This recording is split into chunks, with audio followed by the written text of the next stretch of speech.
할렐루야. 어떠세요? 자기 마음에 드세요? 마음에 드시냐고요? 아닌가? 옆에 사람은 마음에 들어요? 그 이상하네. 자기는 마음에 드는지 잘 모르겠고 옆에 사람은 마음에 든다니. 예수님께서 네 몸처럼 너만큼 사랑할 수 있어 라고 말씀하신 거예요. 여러분 스스로가 하나님 앞에서 정말 나는 멋진 사람이야, 이만하면 됐지. 뭘 더 바라세요? 그만하면 된 거예요. 다만 하나님을 신뢰하면 돼요. 그러면 하나님께서 정말 여러분이 빛나게, 인생에 빛나게 하실 거예요. 예.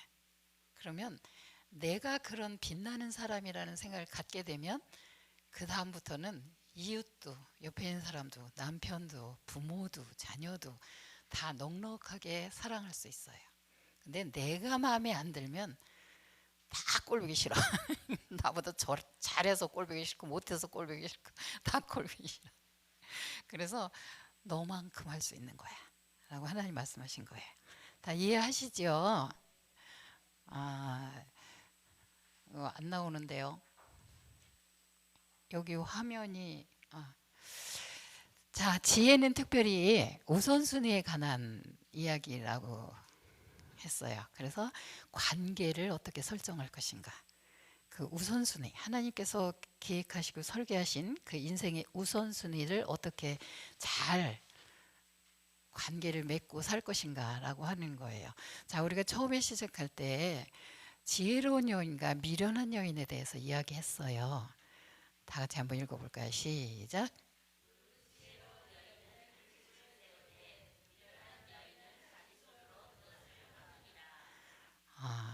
여러분은 어떠세요? 이게 한번 보세요. 지혜로운가 미련한가. 여러분이 가는 곳에 평화가 임해요. 여러분이 가는 곳에 날마다 전쟁이에요.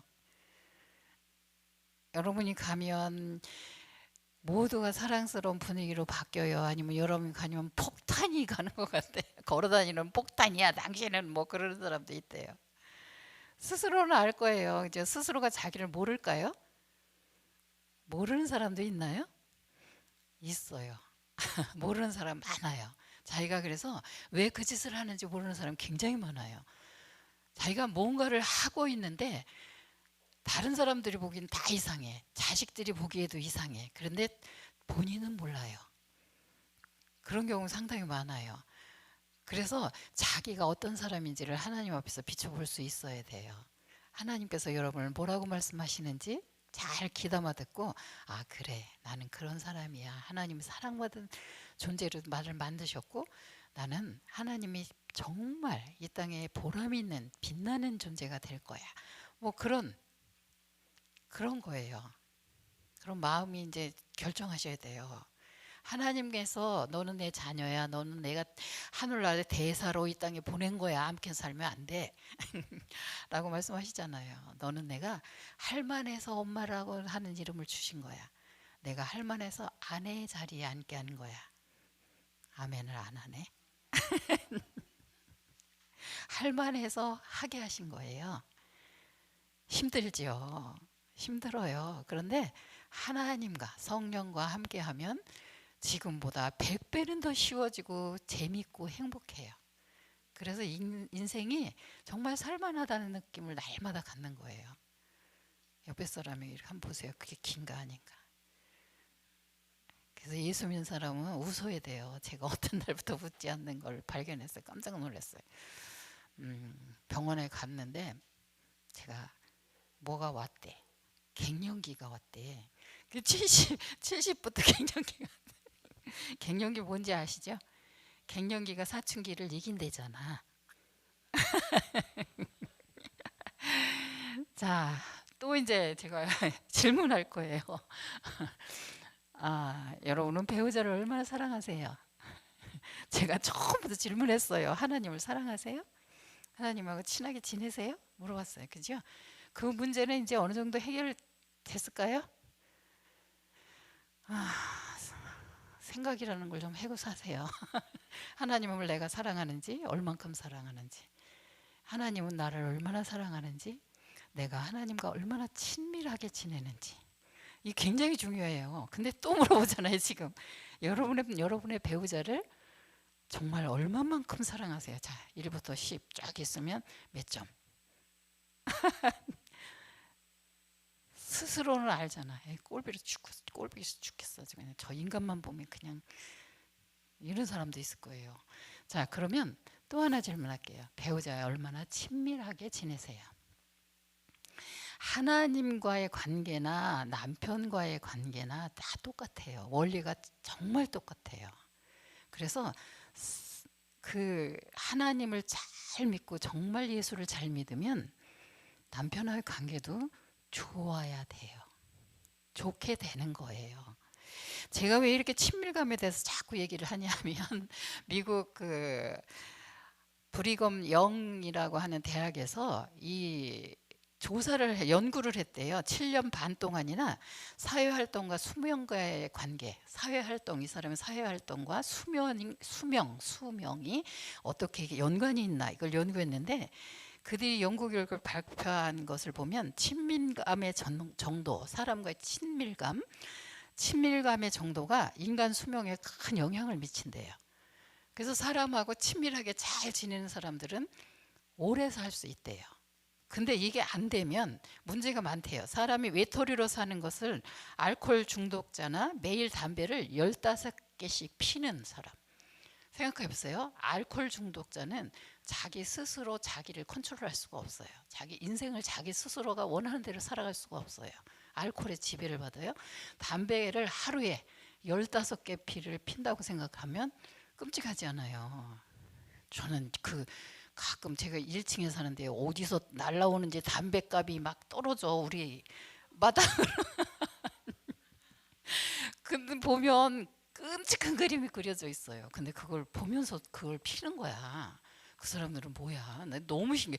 그림만 봐도 막 섬뜩한 그림들을 막 그려놨더라고요. 근데 그 담배를 15개비 하루에 15개를 피는 것과 같이 건강을 위협받게 된대요. 뭐가요? 외톨이로 사는 것. 사람들과 교제, 사회생활 잘 안 되고 친밀감 없이 그냥 외톨이로 사는 게 그렇다고 그래요. 이것은 아무런 운동을 하지 않거나 아주 비만한 사람이 좀 힘들잖아요. 건강에도 문제가 있고 그 수명의 그 2배가량을 단축시킨다 그래요. 그런 사람들보다도. 그러니까 얼마나 나쁜 거예요. 외톨이로 산다는 것이. 가족과 친구가 있어야 보람을 느끼고 게다가 그들과의 친밀감은 사람의 수명도 더 연장시킨다 그래요. 가족이 있고 친구가 있고 그 관계가 좋으면 오래 산대요. 평안하게 산다는 거예요. 결국 나를 인정해주는 친밀한 사람은 생존을 위해서 꼭 필요한 존재다 라고 하는 거예요. 그리고 우리가 인생을 살면서 이 땅에서 가장 친밀하게 늘 가까이에 같이 사는 사람 누굴까요? 남편과 아내예요. 그럼 남편과 아내가 친밀하게 지내야 수명도 길어진대요. 내 남편하고 친밀하게 지내지 않고 그냥 왼수처럼 그냥 나이가 들수록 점점 왼수가 되는 거야. 그러다 나중에는 평생 왼수가 돼가지고 그런 분들이 권사님 중에도 많잖아요. 그러니까는 이게 신앙이 좋고 믿음이 좋으면 그 관계가 좋아져야 돼요. 왜냐하면 신앙이 좋다는 건 뭐예요? 하나님하고 관계가 아주 좋은 거예요. 그죠? 하나님과 잘 지내는 거예요. 그게 신앙 좋은 거예요. 그러면 남편과 아내도 잘 지내야 돼요. 아멘을 해야 되는데. 그래서 지금 우리나라에 그 1인 가구가 1000만 명이래. 1000만 명. 1인 가구, 혼자 사는 가정이 1000만 가구라고 예측을 한대요. 근데 이 사람들은요, 고독과 우울 집단에 많이 이렇게 속할 수가 있대요. 고독하대요. 그리고 우울하대요. 근데 이 사람들은 돈을 엄청 많이 버는 사람들이에요. 반면에. 근데 이 직종을 이게 연구한 걸 자료를 발표를 했는데 직종이 뭐냐면 금융업이나 무슨 뭐 이런 데 종사하는 사람들, 그다음에 IT 기업에 종사하는 사람들, 문화예술에 종사하는 사람들, 이런 사람 굉장히 돈을 잘 버는 그 군에 속하는 직업군에 속하는 사람들인데 이 사람들은 너무 바빠. 시간이 없어. 그러니까 일에 열심히 하겠는데 돈은 많이 버는 거예요. 그런데 굉장히 고독하고 우울하다는 거예요. 그래서 이런 사람들이 만성질환에 걸릴 확률은 보통 사람들, 결혼해서 평범하게 가정을 이끌고 사는 사람들에 비해서 2.7배나 높다고 그래요. 그러면 뭐예요? 아, 아내나 남편도 없어, 자녀도 없어, 돈은 많어. 근데 외로워. 거기다 병이 걸려. 그래서 하나님께서 결혼이라는 제도를 인간 생존에 아주 중요한 전략으로 주신 거예요. 동의하시나요? 뭐 많은 연구 결과에 의하면 결혼이라고 하는 제도는 정말 생존 전략의 아주 중요한 부분이다라고 하는 것이 알려지고 있어요. 그래서 지금 여러분 곁에 있는 남편이 그냥 마음에 좀 안 들어도 남의 남편을 기대고 살 수는 없잖아. 그냥 하나님께서 주셔서 우리 지금까지 살았으니까 그냥 기대어서 살 수 있는 가장 중요하고 친밀한 존재라는 거예요. 친밀한 사람. 그래서 그 사람이 바로 애착의 대상이다. 어린아이가 태어나면 엄마하고 아주 그냥 하나가 돼 있어요. 엄마가 자기인 줄 알고 자기가 엄마인 줄 알고 뭐 이렇게 아기가 그냥 엄마 없으면 아무것도 못하는. 근데 그게 성장해가지고 다시 한번 그 관계가 돌아오는데 그게 남편과 아내의 결혼 관계에서 그 일이 일어나야 행복하다는 거예요. 아기가 엄마하고 하나가 돼 있을 때 굉장히 평안하고 행복감을 느끼는 거예요. 마찬가지로 장성한 사람들은 남편과 아내가 그렇게 그래서 한 몸 일심동체 뭐 이런 말이 나오는 거예요. 그래서 친밀한 관계를 맺어야 된다라고 하는 거예요. 그래서 제가 계속해서 친밀하세요? 친하세요? 사랑하세요? 이걸 계속 물어보는 거예요. 여러분들 스스로는 알 거예요. 스스로가 아 나는 어떤가? 우리 가정은 어떤가? 여러분 잘 모르세요? 그럼 애들한테 물어보세요. 엄마만 몰라. 애들은 다 알아. 근데 말을 안 하는 거야. 진짜라니까. 애들은 알아요. 엄마만 몰라요. 자, 그래서 얼마나 잘 지내냐 이게 굉장히 중요하고 내가 하는 지금 말, 내가 하는 행동, 내가 하는 이 짓거리가 정말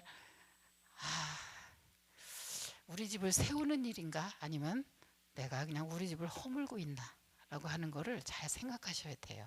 화난다고 아무렇게나 행동하고 아무렇게나 말하면 안 된다 그런 말이죠.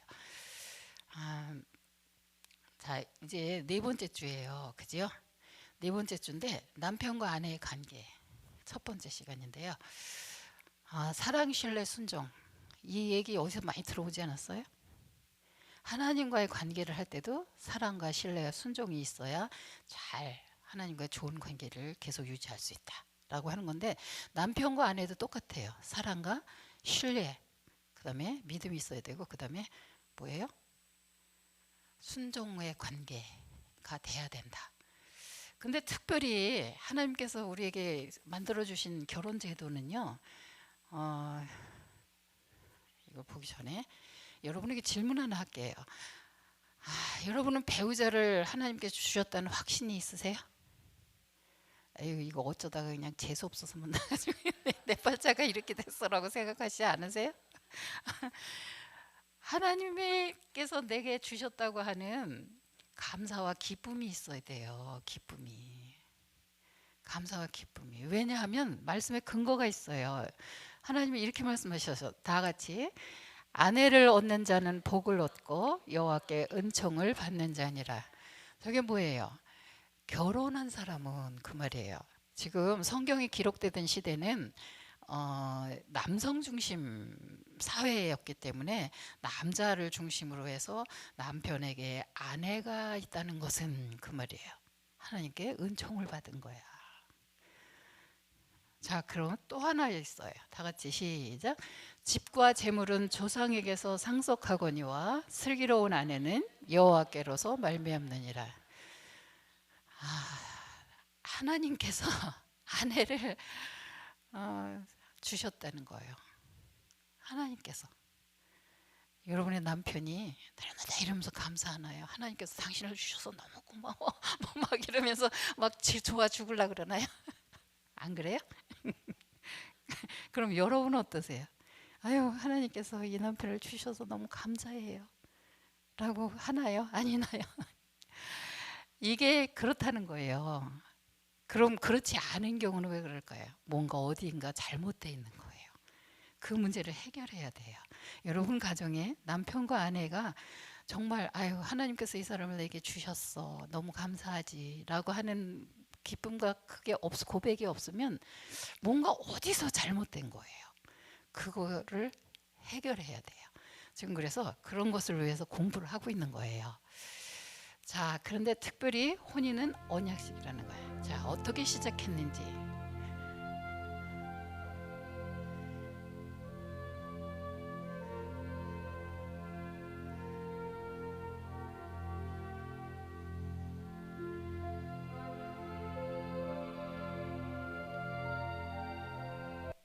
뭐 같아요?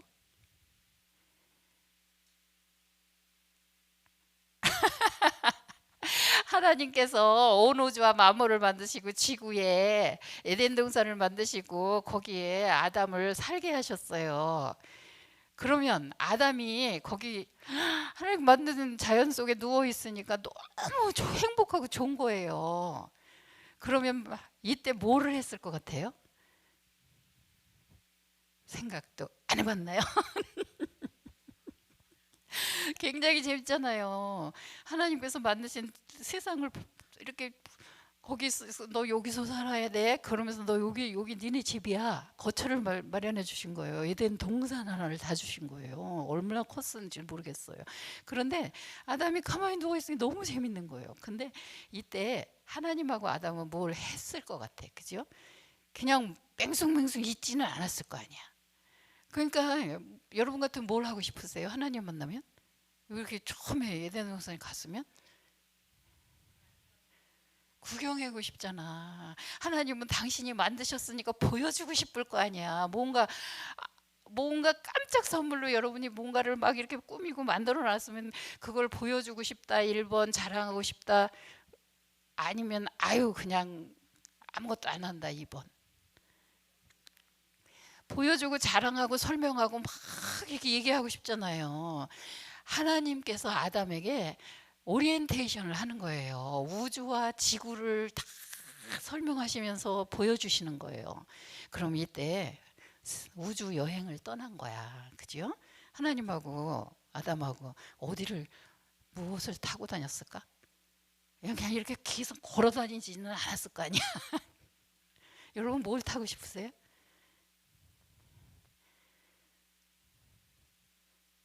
아유, 말을 좀 해봐. 구름을 타고 다닐 수도 있고 바람을 타고 다닐 수도 있고 빛의 속도로 빛을 타고 다닐 수도 있고 그죠? 하나님하고 같이 있으니까 뭐든지 했을 수 있었을 거 아니에요. 그러면서 하나님이 막 보여주고 자랑하신 거 이거 마냐 너를 위해서 만드는 거야. 이거 다 네 거야. 생육하고 번성하고 다스리고 충만해서 이거 다 네가 가져. 되게 기분 좋겠죠. 그럼요. 그런데 하나님께서 이렇게 한참 다니다 보니까 혼자 다 같이 시작. 여호와께서 가라사대 사람의 독처하는 것이 좋지 못하니 내가 그를 위하여 돕는 배필을 지으리라. 하나님하고 아담하고 다 이렇게 여행을 하면서 다니다 보니까 우주 여행을 다니다 보니까 아담이 혼자 있는 게 안 좋아. 그래서 하나님께 혼자 사는 게 안 좋다. 독처하는 게 좋지 못하니까 내가 너를 위해서 뭐를 만든다? 돕는 배필 하나 만들어 줄게 라고 말씀하시는 거예요. 굉장히 좋잖아요. 혼자 있는 것보다는. 그래서 근데 신기한 거는 하나님이 바로 만드시지를 않아. 그리고 동물들을 아담 앞으로 이렇게 지나가게 하세요. 자, 이거 뭐예요? 그것도 몰라? 이거는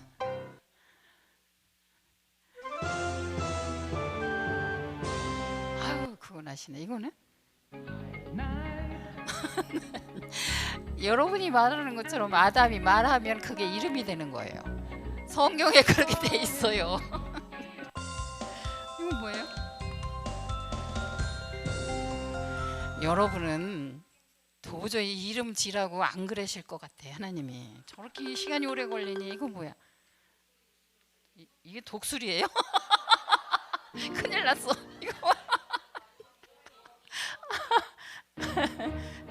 이건 뭐예요? 강아지예요.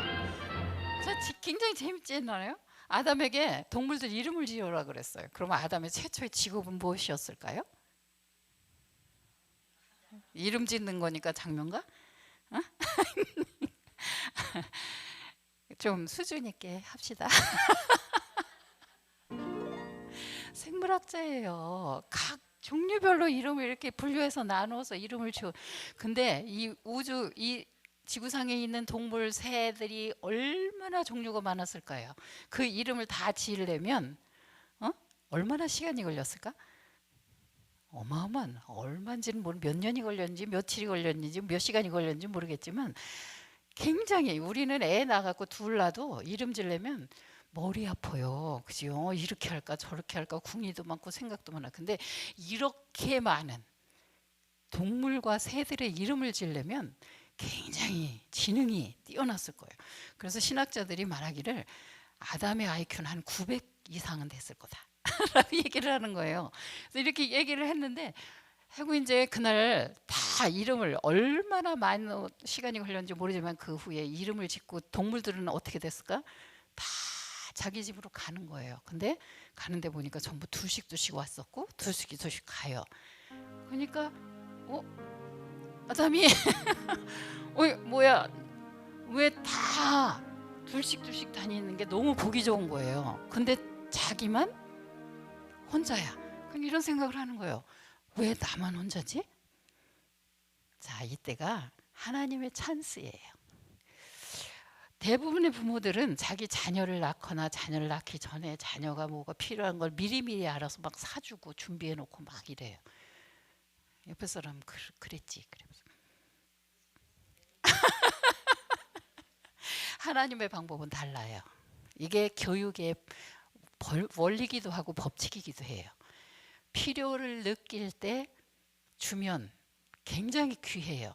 근데 내가 생각지도 못한 걸 막 사다 주면 귀하지가 않아요. 그래서 요새 애들이 뭘 잊어버려도 찾아가지를 않아. 왜냐하면 엄마가 가면 새 거 사주잖아. 찾아갈 필요가 없어. 옛날에는 굉장히 귀했거든요. 근데 이때도 아담이 생각한 거야. 다 두시면 나만 혼자잖아. 고독이 밀려오기 시작하는 거야. 와, 이거 쓰나미처럼 몰려오는 거야. 왜 나만 혼자일까? 그러니까 뭐가 생각나요? 나도 친구가 있었으면 이라고 하는 게 생각나는 거예요. 그때 하나님께서 아담을 깊이 잠들게 하고 뭐 하셨어요? 갈빗대를 하나 쑥 뽑아서 그 갈빗대로 여자를 만드는 거예요. 하와를 만드셨어요. 그리고 자, 얘 너의 돕는 배필이야. 데려다 줬어요. 그러니까 아담이 뭐라 그래요? 이는 내 뼈 중에 뼈요 내 살 중에 살이라. 그 말이 뭐예요? 너는 내 분신이야. 너와 나는 한 몸이야. 너는 참 소중해. 너는 최고야. 멋져. 최고고 멋질 수밖에 없지. 여자라고는 처음 봤으니까. 아무튼 그랬어요. 그러고 나면 뭐 해야 돼? 결혼식을 하는 거야. 하나님께서 결혼을 시켜요, 둘이. 이때부터 결혼이라고 하는 제도가 시작됐다는 거예요. 그러니까 온 인류 지구상에 시작된 있는 결혼이라고 하는 제도는 누가 시작했다? 창조주 하나님께서 시작하시고 창조주 하나님의 계획과 섭리로 이루어지는 거다라고 하는 거예요. 사람들에 의해서 역사적으로 이렇게도 바뀌고 저렇게도 바뀌고 뭐 이런 모양 저런 모양 민족적으로 이런 형태는 있어요. 그렇지만 원래는 리지널한 거는 뭐예요? 하나님께서 최초로 에덴 동산에서 하신 결혼식이 최초의 결혼식이었다. 이것이 우리에게 오늘날도 적용된다는 거예요. 자, 그럼 결혼했는데 지금 이제 둘이 만났어요. 이쁘잖아요. 제가 주일학교 설교하던 거거든요. 주일학교 애들은 막 결혼식도 실제로 해요. 입장식도 하고 막 딴딴딴 막 피아노도 치고 막 그래요. 그럼 막 결혼하면 뭐 해야 돼요? 축하해잖아. 여러분은 맹숭맹숭 있지만 애들은 막 박수치고 지들이 아담과 하와의 결혼식에 와 있는 줄 알아.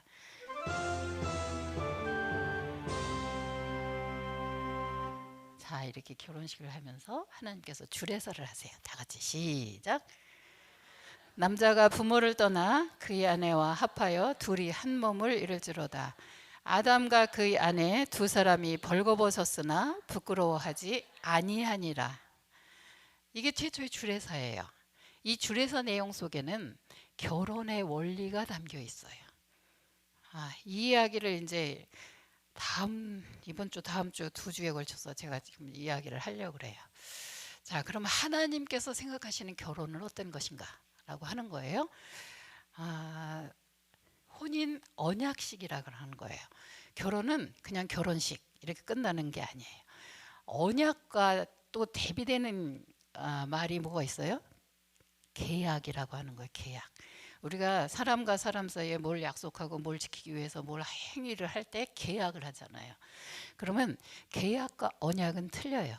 계약은 두 사람이 계약을 해도 한쪽에서 그 약속을 지키지 않고 이행하지 않으면 어떻게 돼요? 이게 파기가 돼요. 그러면 그 책임을 유발한 그 잘못한 사람이 뭘 해줘요? 배상하고 보상을 해주면 돼요. 그러면 끝나는 거예요. 근데 결혼은 그렇지가 않아요. 결혼은 언약이기 때문에 생명 두 사람이 하나님과 사람 앞에서 두 사람이 이 언약을 어길 때는 죽음이 따라온다라고 하는 거예요. 그래서 왜 결혼 서약할 때 여러분 뭐라 그랬어요? 죽음이 두 사람을 갈라놓을 때, 우리를 갈라놓을 때까지 평생 함께하기로 서약하십니까? 그러면 뭐라 그래요? 아멘. 옆에서는 물어봐. 그렇게 했어? 생각도 안 나? 생각이 안 나는 거예요? 생각을 안 하려고 작정하는 거예요? 그렇게 서약하면서 결혼하는 거예요. 하나님 앞에. 그지? 하나님 앞에 그리고 사람들 앞에서. 그러면 보세요. 이 언약이라고 그러면서 뭘 줘요? 너희가 그 언약을 증거하는 증표가 있느냐? 그러면 반지를 갖다 줘요.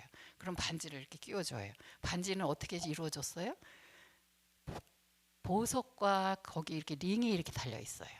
굉장히 귀중한 뭘로 만들었어요? 보석으로 만드는 거예요. 아무튼 금이나 뭐 이런 것들로. 그래서 거기에 박혀 있는 알은 사랑, 빛나는 사랑. 둥그런 링은 영원하다고 하는 거예요. 내가 이 반지를 당신에게 끼워줌으로써 당신과 나는 영원히 빛나는 함께 사랑하기로 약속했습니다. 라고 하는 거예요. 그게 반지를 끼고 다니는 이유, 의미이기도 해요.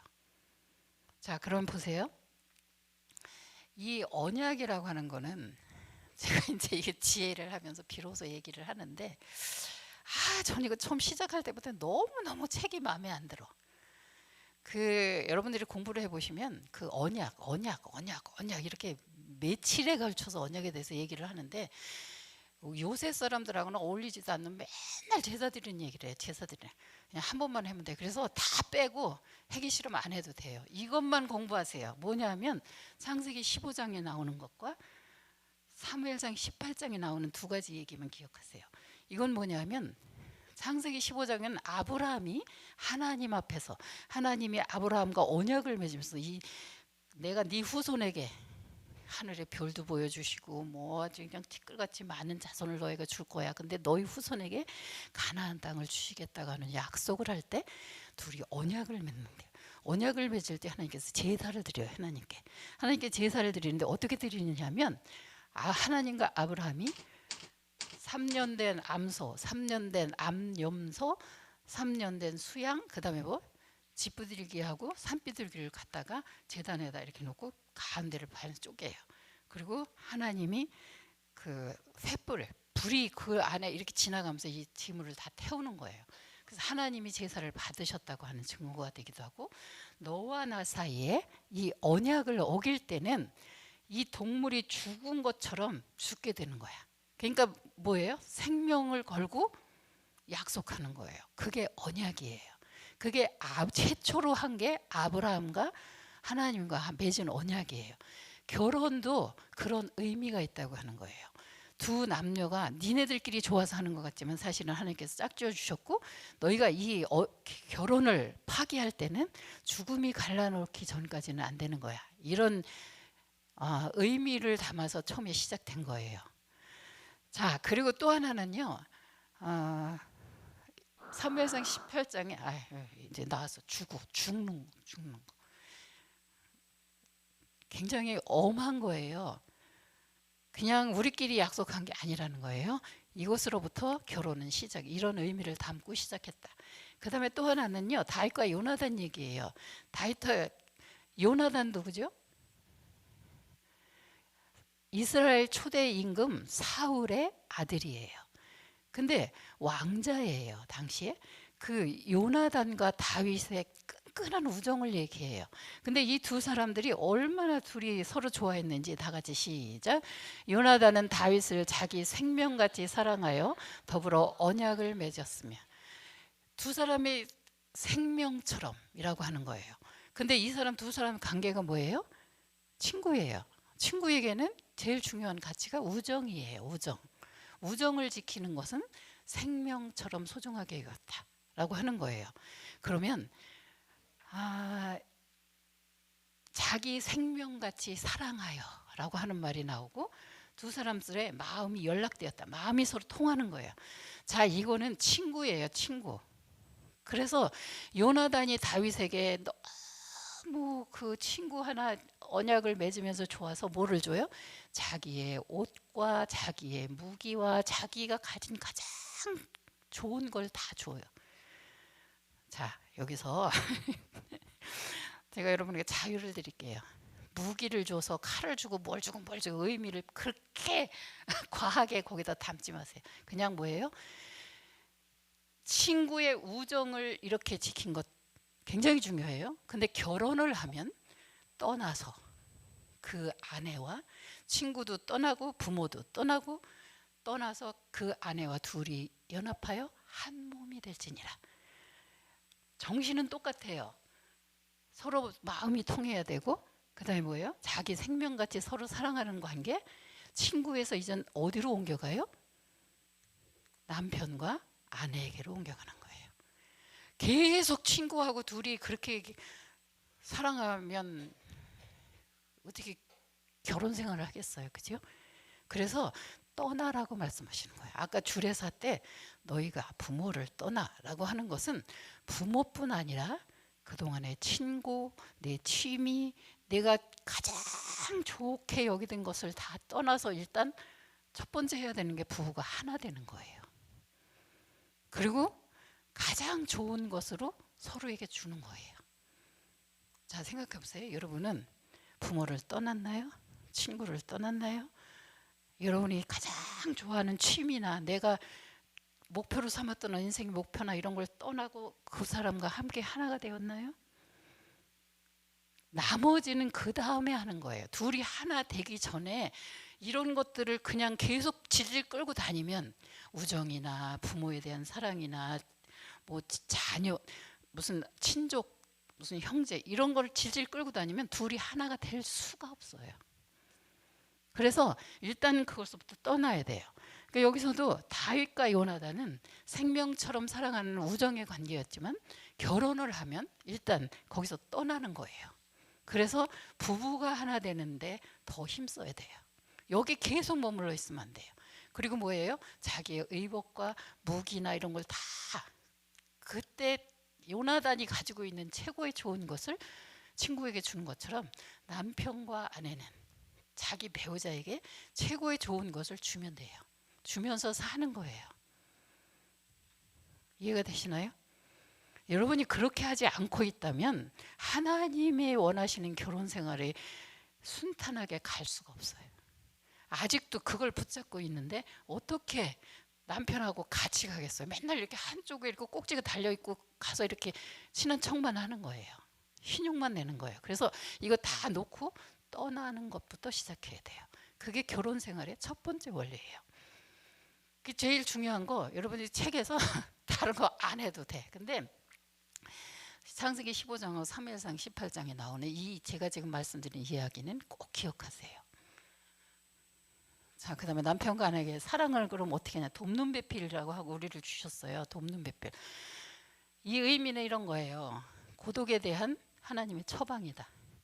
인생의 고독을 면하려면 결혼하라는 거예요. 결혼. 그래서 저 시편 68편에 나오는 게 뭐냐면 하나님께서 고독한 자에게 가속을 주셨다라는 말씀을 하세요. 가속 뭐예요? 가족을 주셨다는 거예요. 가족. 고독한, 너무 인생에 혼자 살면 고독하기 때문에 남편과 아내, 자녀들 뭐 이렇게 가족을 주셨다는, 가정을 주셨다고 하는 얘기예요. 그래서 이것이 하나님의 처방전이다. 외로움에 대한.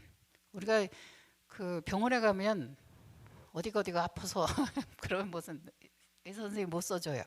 처방전 써주잖아요. 그럼 그거 가지고 약 타서 먹잖아요. 하나님께서 인간의 고독의 문제를 해결하시기 위해서 남편과 아내를 짝지어 주셨다. 그 얘기를 하시는 거예요. 자, 그 다음에 두 번째는 시작. 상호 인격의 보완과 성숙이에요. 자, 돕는 배필이라고 하는 것은 보세요. 이거는 돕는이라고 하는 에제르라고 하는 얘기는 하나님이 사람을 구원해내시는 것 같은 일을 하는 거예요. 하나님이 사람을 배필, 크네그도 이거는 옆에서 주고받으면서 이야기하는 거예요. 우리가 하나님을 사랑하면 어떻게 돼요? 하나님과 관계를 맺고 나면 하나님과 아버지고 내가 하나님의 자녀가 되면 하나님과 대화해요. 그죠? 하나님 말씀을 듣고 성경을 읽고 그 다음에 하나님께 기도해요. 대화해요. 이거 대화를 하면서 서로 어떻게 해요? 내 부족을 채우는 거예요. 근데 하나님은 우리의 도움이 필요해요? 안 해요? 필요하지 않아요. 근데 우리 사람은 도움이 필요해요. 왜요? 불완전하거든요. 그래서 도움이 필요해서 여기 보면 혹시 여러분 남편하고 살면서 이 찌질이 진짜 우리 교회 어떤 젊은 신혼여행 갔다 온 지 얼마 안 된 젊은 아내가 색시가 왔어요. 그래서 왜? 그러니까 사모님 저 이혼당하게 생겼어요. 그래. 그래서 왜? 그러니까 그냥 아주 찌질 같은 짓을 해서 그냥 따귀로 한 대 때렸대. 신랑을 아무리 찌질 같아도 따귀를 때리면 돼, 안 돼?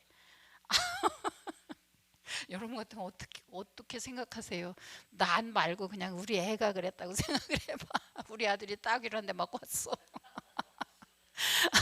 근데 이게 진짜 찌질이 같다는 게 뭐냐면 지네 아버지한테 가서 일렀대. 시아버지. 그러니까 시아버지 입장에서 며느리가 자기 아들을 따귀를 때렸으니까 얼마나 화가 나시겠어요. 그러니까 전화를 해서 너 오라 그래가지고 니네 이혼하라 그랬대. 이게 그래서 자기 이혼당하게 생겼대. 자, 제가 여러분에게 질문할게요. 아무리 찌질이 같아도 따귀를 때리면 돼, 안 돼? 안 되지.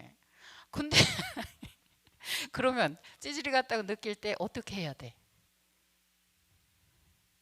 보세요. 왜 나를 이 남자 옆에 뒀어요?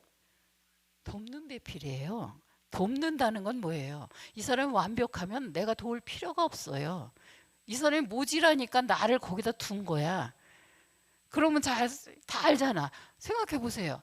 남편이 찌질이 같을 때 그것 때문에 너 거기 있는 거야. 그럼 뭐해? 때려야 돼? 도와줘야 돼? 뭐 이렇게 쉬운 걸 왜 못해? 진짜 쉽잖아요. 그죠? 남편이 멍청하고 찌질이 같고 뭔가 자꾸 실수를 하고 잘못하면 아내인 저와 여러분은 뭐예요? 사명감이 생기는 거야. 하나님께서 그 일 때문에 걔가 그렇기 때문에 너를 그 사람 옆에 둔 거야. 자, 잘 생각해 보세요. 이렇게 생각을 정리하세요. 내 남편이 이렇게 찌질 같고 내 남편이 이렇게 부족하고 내 남편이 이렇게 속상하게 하고 내 남편이 이런 것 때문에 하나님이 나를 여기다 두셨다고요. 그럼 뭐 해야 될까? 기도하세요. 하나님 제가 이 사람을 위해서 어떻게 하면 될까요? 쉽죠. 근데 여러분도 찌질이 같은 이거 만나가지고 아주 내 인생 막 이러면서 막 욕하잖아요. 그죠? 돕는 배필이라는 게 그런 거예요. 모자라는 부분을 내가 채워줘서 온전한 사람으로 성숙시켜가는 거예요. 그러면 남편도 마찬가지예요. 여러분이 다 마음에 들나요? 남편 입장에서 여러분이 그렇게 다 완벽한 사람이에요? 여러분이 그렇게 다 멋진 사람이에요? 아니에요. 얘만 이상한 게 아니라 나도 이상하거든요. 그 사람 입장에서 보면 너도 별로 나을 거 없어. 그렇지 않나요? 맞아요. 여러분의 아들이 그렇게 마음에 드나요? 여러분의 딸이 그렇게 마음에 드나요? 아니야. 내 아들, 내 딸도 마음에 안 드는데 뭐 다 비슷비슷할 거 아니에요. 그러면 그 사람이 보기엔 나도 그래. 그러니까 그럴 때 어떻게 하라고요? 이런 부족함을 서로 채워주는 거예요. 그래서 조금 더 완벽하고 성숙한 사람으로 살게 하는 것. 그게 부부로 짝지어 주신 돕는 배필이라는 의미란 말이죠. 그러니까 저와 여러분들이 해야 될 사명이 있고 의무가 있고 뭔가 그냥 막 발동하지 않나요? 그래 내가 그렇게 해야 되는 거였는데 발로 차지 마세요. 문 요새 밖에 내보내고 문도 안 열어주는 사람도 있대. 자, 시작. 경건한 자녀 양육하기 위해서 하나님께서 돕는 배필을 서로 짝지어 주신 거예요. 남자끼리 살면 애를 낳을 수 있겠어요, 없겠어요? 여자끼리 살아도 못 낳아요. 그러니까 남자와 여자 살게 하신 거예요. 그래야 애를 낳잖아. 그러니까 근데 말라기에 보면 특별히 이렇게 말씀하셨어요. 하나님은 영이 유효하실지라도. 유효하다는 게 뭐야? 아주 그냥 무궁무진 셀 수 없이 크고 넓고 많은 분이셔. 그럼에도 불구하고 한 남자에게 한 여자를 짝지어 주신 것은 너희로 하여금 경건한 후사를 얻기 위함이다. 자, 여러분의 남편이 마음에 들든지 안 들든지 하나님께서 여러분 둘을 통해서 경건한 하나님의 자녀를 얻고 싶어 하시는 거예요. 이해가 되셨죠? 그래서 우리에게 돕는 배필을 주셨다는 의미는 경건한 후사를 얻게 하기 위해서예요. 그래서 혹시라도 남편인 요새 아내들이 그렇게 바람을 핀대. 여러분도 혹시 바람 피는 사람 있어요 여기? 그럼 빨리 회개하고 돌아오세요. 아니 아내들이 그렇게 바람 피고 집 나간 사람이 많대. 저때 어떤 권사님 와서 이래. 우리 아들이 이혼했어요. 그래서 권사님 이혼 시켰지. 그랬더니 아니래. 그럼 왜 이혼했어요? 그랬더니 바람이 나서 집 나간 지 3년이 됐대요. 보따리 싸갖고 나갔대요. 근데 안 돌아온대요. 그래서 어쩔 수 없이 이혼을 했대. 그러니까는 왜들 그러는 거야? 자, 그 다음에 천국 문화를 창출하는 사람들이에요. 우리는 그냥 아무렇게나 살아도 되는 게 아니에요. 우리는 하나님은 뭐라 그랬어요? 생육하고 번성하여 땅에 충만하라. 그 다음에 이 모든 것을 다스리고 정복하고 잘 관리하고 보존하고 너희가 잘 문화를 만들면서 살아라. 그 얘기를 하시는 거예요. 그러면 하나님께서 온 우주를 만드시고 우리에게 부부를 짝지어 주시고 말씀하시는 거예요. 너희가 생육하고 번성해. 혼자는 생육하고 번성할 수가 없어. 둘이 부부가 결혼시켰으니까 생육하고 번성해 땅에 충만해서 이 모든 것을 잘 다스리고 어떻게 그거 하라고 하신 거예요. 그러면 보세요. 뭐를 하라고 우리에게 맡기신 거예요? 저 여러분에게? 우주의 매니저예요. 매니저. 지구의 관리인이에요. 청직이에요. 하나님께서 우리에게 그 직임을 맡기셨단 말이에요. 옆에 사람 이렇게 보세요. 할 것 같은가? 우리는 아무렇게나 살아도 되는 존재가 아니에요. 인간이라고 태어났고 하나님께서 만들어서 이 땅에 보내셨을 때는 이 우주와 만물을 너희가 잘 다스리고 관리하고 보존시키고 발전시켜 나가라. 그 얘기를 하시는 거예요. 자, 옆에 사람에게 잘 살아야 되겠어. 그냥 먹고 사는 문제 이거 하나 갖고 그냥 절절매고 이러지 말고 다스리고 정복하고 관리하고 잘 보존시켜라라고 하는 당부를 우리에게 하셨단 말이죠. 그러면 우리의 사명이 어마어마하게 큰데 우리는 그 생각을 못해. 그냥 당장 눈에 보이는 뭘 먹을까 뭘 입을까 그냥 우리 애가 어떻게 공부를 좀 잘할까. 공부는 해는 놈이나 해는 거지 아무나 다 잘하는 게 아니야. 해봤잖아요. 그러니까는 공부 못해도요 잘 사는 사람 굉장히 많아요. 주변에 보세요. 공부 잘한다고 다 잘 사는 거 아니에요. 가진 게 없어도 행복하게 사는 사람들이 의외로 많아요. 그게 저와 여러분이고 교회 성도들이었으면 좋겠어요. 자, 그다음 영적 사역의 기초라는 게 뭔지는 알지요? 우리가 하나님 일을 하는데 기본 단위가 부부예요.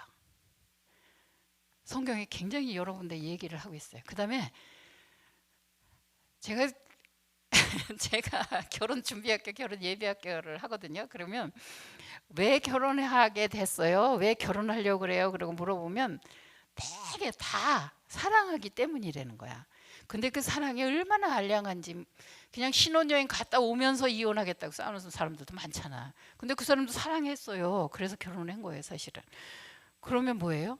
사랑하기 때문이라고 하는 거 뭔가 잘못 알고 있는 거예요. 이제부터 너희는 사랑해라. 사랑하기 위해서 결혼하는 거예요. 그래서 창세기 2장 25절에 뭐라 그랬어요? 둘이 벌거벗어도 부끄럽지 않은 관계. 그래서 둘이 한 몸을 성적인 즐거움도 여러분에게 허락하신 거예요. 즐거움을 허락하셨어요. 그 다음에 또 뭐예요?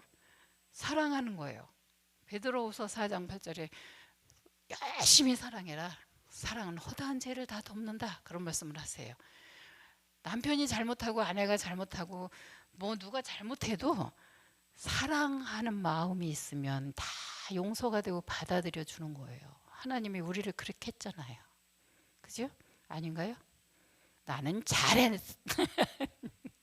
그런 게 어디 있어요. 그러니까 자, 그다음에 전도서 9장 9절에는 하나님께서 너희에게 헤아려서 준 분복이야. 복이야.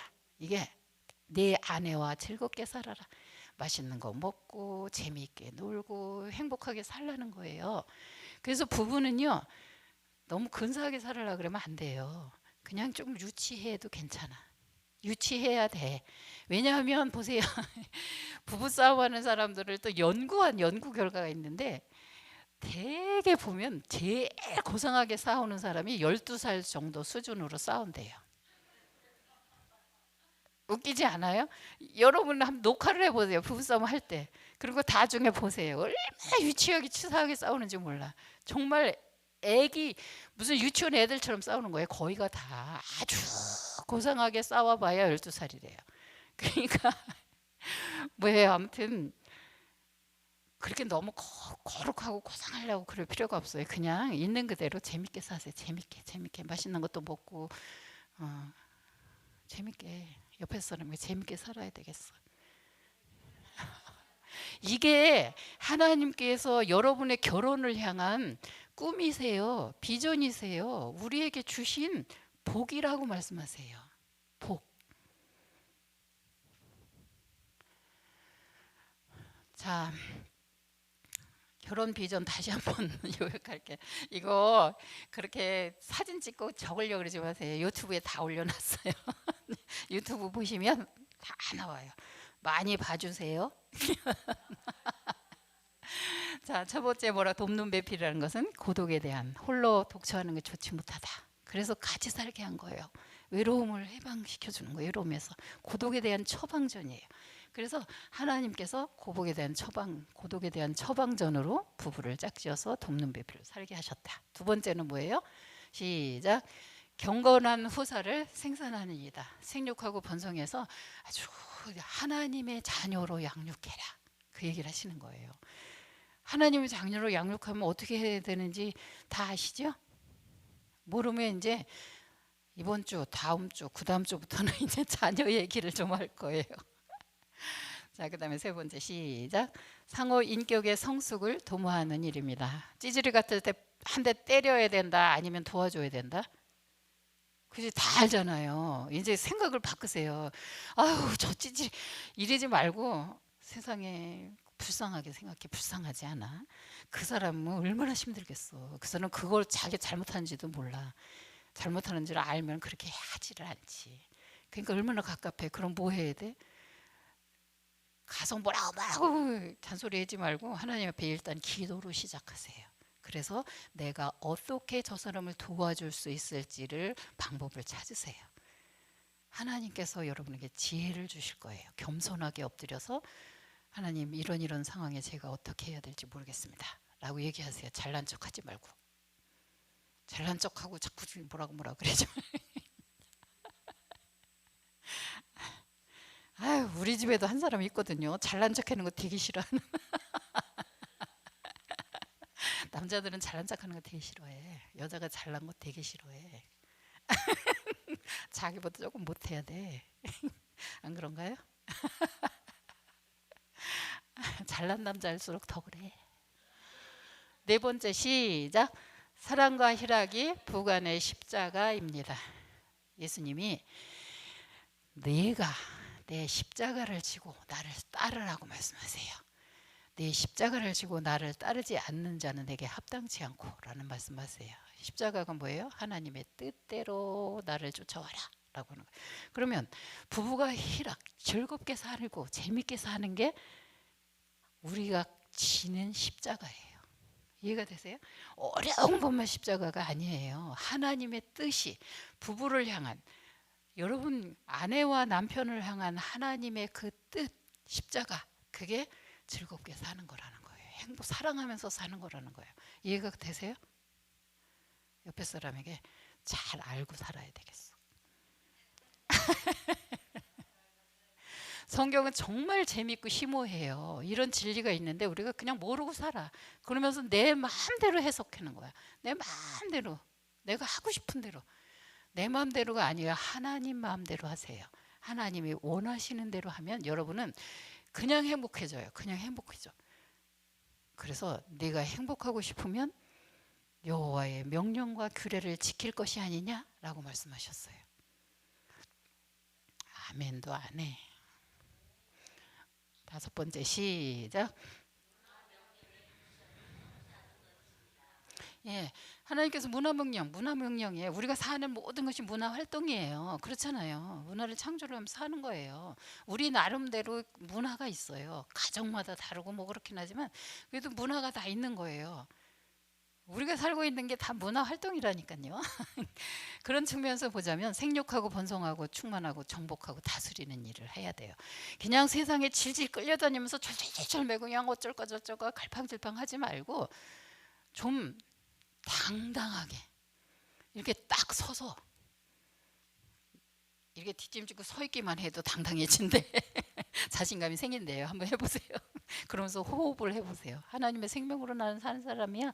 하나님의 자녀야. 아무도 나를 건드리지 못해. 하나님의 사람은 악한 것이 건드리지도 못한다고 말했어요. 그러니까 우리는 당당해져야 돼요. 그래서 세상에 질질 끌려다니면서 이럴까 저럴까 갈팡질팡 하지 마세요. 가난해도 괜찮아. 잠시 지나가는 거고. 가난 옛날 생각하면 뭐가 가난해. 가난하기는. 제가 옛날 얘기하면 태고 쪽 얘기 같은데 아무튼 다 지금 잘 사는 거예요. 우리나라가 전 세계 10위권 안에 사는 거예요. 굉장히 잘 사는 거예요. 감사해야 돼요. 못 사는 사람 얼마나 많은 줄 아세요? 전 세계 다녀보면 너무 감사한 거예요. 근데도 맨날 찡얼찡얼 맨날 불평 원만 그냥 그거 다 버리세요. 하나님께서 지금 주신 것, 내 남편, 내 가족이 있다는 것만으로도 감사하면 돼요. 아멘. 예. 그리고 당당하게 다스리고 정복하면서 사세요. 질질 끌려다니지 마세요. 누가 이러면 그럴까, 누가 이러면 저럴까 그러지만 하나님이 말씀하시기 전까지는 가만히 계세요. 그리고 남편에게도 뭘 잘해주려고 그러지 말고 그냥 가만히만 있어도 돼. 짠해. 너나 잘 살고 네가 행복하면 걔도 행복해요. 전염돼요. 그래서 본인이 그냥 하나님 앞에서 만족하면서 잘 살고 있는 것만으로도 잘 사는 거, 잘하고 있는 거예요. 괜히 들들볶고 그냥 내버려 둔다. 남편은 그냥 내버려 먹여주고 채워주고 그냥 내버려 둔다. 할 수 있나요? 그냥 내버려 두기만 해도 걔는 잘 살아요. 그런데 자꾸 뒤고 흔들어. 얘 정신을 못 차리는 거야. 그냥 나중에는 그냥 집이 들어가는 게 무서워. 번째 저집 밖에서 이렇게 무슨 아파트 앞에 와가지고 벌벌 떠는 남자들도 있대. 무서워서.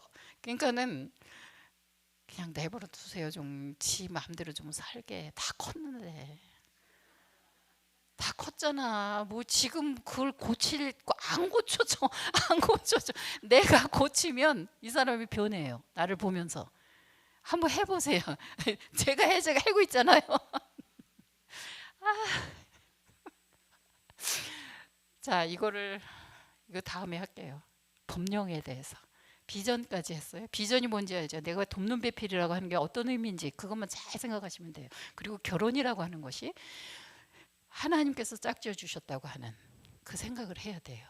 그래서 감사하고 기쁨이 있어야 돼요. 없다고요? 앞으로 생기게 될 거예요. 생기게 될 거예요. 일단 하나님께서 짝지어 주셨다는 것과 하나님께서 나에게 돕는 배필로 이 삶을 주셔서 내가 어떻게 살아야 되는가라고 하는 것만 여러분이 명심하세요. 할 수 있나요? 굉장히 쉽죠. 이거 법이에요, 법. 자, 숙제. 나는 하나님을 사랑하는가? 또 물어봐요. 이거 굉장히 중요해서 물어보는 거예요. 하나님을 사랑하면 남편도 사랑할 수 있고 이웃도 사랑할 수 있고, 왜냐하면 하나님 사랑하고 하나님 말씀대로 사는 거거든요. 이게 아주 기본 전제예요. 이게 안 되면 다 안 돼요. 그러니까 신앙이 좋은데 무슨 뭐 인간관계 개떡이다, 뭐 신앙이 좋은데 가정이 콩가루다, 이거는 신앙 좋은 거 아니에요. 거짓말이에요. 속고 있는 거예요. 자, 그다음에 하나님께서 남편을 주셨다는 감사할 거 없어도 한번 해보세요. 머리숱이 많은 것도 감사한 거고 밥을 잘 먹는 것도 감사한 거야. 저녁에 자다가 아침에 눈 뜨는 것도 얼마나 감사한 일인데 그런 거라도 해보세요. 그럼 그런 거라도 하다 보면 하나씩 하나씩 는다니까요. 내가 바뀌기 시작해요. 내 마음이 변화되기 시작해요. 그러면 내 안에 평화가 생기고 하나님의 사랑으로 채워지기 시작하면 다 이뻐요. 근데 내가 안 채워지고 내가 안 되면 다 꼴도 보기 싫어. 해낸 것도, 밥 잘 먹는 것도 꼴도 보기 싫고 잠 잘 자는 것도 꼴도 보기 싫고. 근데 그게 얼마나 감사한 일인데요. 그러니까 한번 꼭 해보세요. 그렇게 하고 마지막 날 여기 오기 전에는 당신을 하나님 주셔서 너무 감사해, 이렇게 한번 고백하고 오세요. 그럼 무슨 일이 일어나는지. 자, 생명이 숨쉬기 묵상기도하고 좋은 어머니 팁 잘 돼 있어요. 여러분 책에 그거 꼭 하세요. 질문. 유튜브 저기 이제 리더들이 여러분에게 주소 보내줄 거예요. 거기 보면 지난번에 했던 자유편도 거기 다 들어가 있고, 뭐 아무튼 이상하게 만들었는데 했어요. 들어갈 수 있어요. 아무튼 보세요. 하나님 고맙습니다. 우리에게 정말 아름다운 아내들, 하나님께서 사랑하는 여인들을 보내주셔서 감사합니다. 이 사람들로 하여금 하나님의 사람으로 넉넉하게 살아가게 해주세요. 믿음과 성령을 부어주셔서 우리의 자녀들, 우리의 남편을 잘 건사하면서 살아가는 지혜로운 엄마들이 다 되게 하여 주시옵소서. 주 예수님 이름으로 기도했습니다. 아멘.